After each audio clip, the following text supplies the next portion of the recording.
Doctor Zakir নায়েকের channel Bangladesh থেকে বন্ধ করে দেওয়ার মূল কারণ হচ্ছে এই চর্মনাগর। এই আলিম সানোসামা এর প্রতি খেপা মূল কারণ কি? কারাকারি হেফস আলী সানোসামার প্রতি এই যে চর্মনাগর। কারা মামুনুল হককে যখন কারাগারে গেছে খুশি হয়েছে এই চর্মনাগর। ইল্লাল্লাহ গ্রুপ কারা বেদাতির কাতারা 1 নম্বর আছে চর্মনাগর। এই ইল্লাল্লাহ গ্রুপের কিছু গোপন তথ্য আজকে আমি ফাঁস করব। যে গোপন তথ্য আজকে আমি ফাঁস করব সেই গোপন তথ্য হচ্ছে যে তেনারা চেনেন তো সবাই মনে জসিমউদ্দিন রহমানী। কেউ তো না চেনা না এই বান্দাটাকে। আমাদের দুনিয়ায় যদি এখনো কিছু জান্নাতি মানুষ থাকে, ভালো মানুষ বলতে হয় না, জান্নাতি তো আল্লাহ দেবে, কিন্তু ভালো মানুষ যদি থাকে সেই একজন আছে জসিমউদ্দিন রহমানী হাফিজাউল্লাহ তাআলা। আজকে তাকে এরকম অপদস্থ করার মূল কারণ কে জানেন? মূল কারণ হচ্ছে আমাদের ইল্লাল্লাহ গ্রুপ। যে গ্রুপ খুবই ভয়ঙ্কর, যে গ্রুপ যদি কারো পিছে লাগে সেই গ্রুপ মনে করেন যার পিছে লাগবে তাকে একদম ধ্বংস করে ছেড়ে দেবে। যার পিছনে লাগবে তাকে একেবারে ধ্বংস করে ছেড়ে দেবে।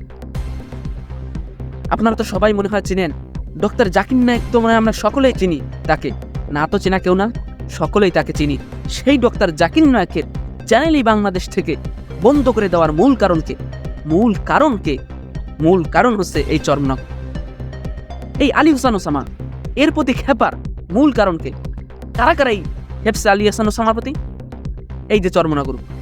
কারা মামুনুল হককে যখন কারাগারে নিছে খুশি হয়েছে এই চর্মনাগর ইল্লাল্লাহ গ্রুপ। কারা বেদাতির কাতারা 1 নম্বর আছে চর্মনাগর। সব আছে চর্মনাগর গ্রুপের। আপনি কি হক কথা বলবেন? হক কথা বলে যখন কারাগারে যাবেন তখন তারা বলবে যে তারা কি করেছে? কিছুই তো করে নাই, তারা কিছু করে নাই আমাদের জন্য। কেন আমরা তাদের জেরে গেলে প্রশংসা করবো?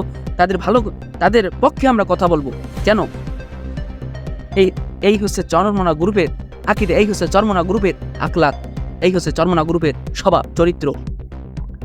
কিছুই বলার নাই। দুঃখ আমাদের আলেমদের বুকে দুঃখ, আর কিছুই নাই।